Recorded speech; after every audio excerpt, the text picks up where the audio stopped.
So we talked a little bit about the life stages of a steelhead trout at the beginning, but how much water do steelhead trout need in each life stage? As an egg, the spawner actually lays that egg, and the spawner needs a lot of water in order to lay their eggs. An alvin can't survive in a rainstorm, but it still needs lots of water. A fry is a little bit different. It can't survive in water that's flowing too fast, so it needs slower moving water. A smolt migrates to the estuary when there's lower water levels, and they into the ocean at the very start of the rainy season. And they return back upstream as a spawner when there's lots of flowing water. So during or after the rainy season. Awesome. So now you're going to combine what you know.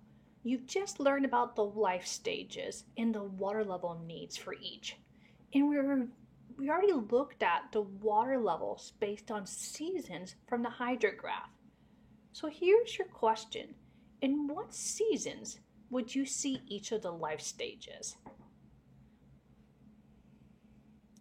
So use the information from each of the life stages and how much water they need.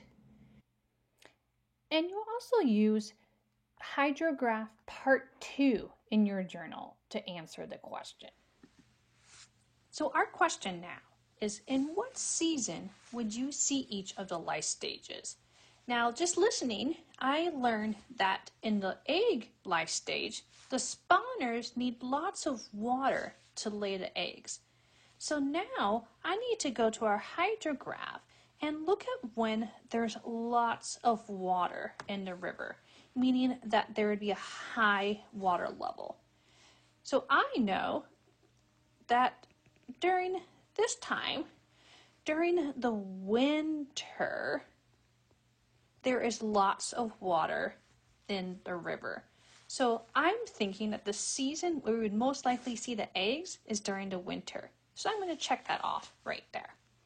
And I'm going to do that for each of the different life stages. Going back to what we just learned about each of the life stages, you can reference that in your student journal to complete this chart down here.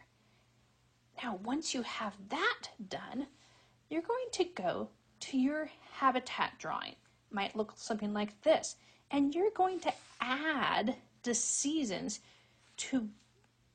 for when you might see them.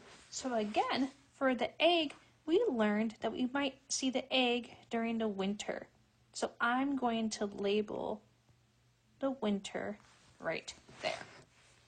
And you'll repeat that for each one. In a separate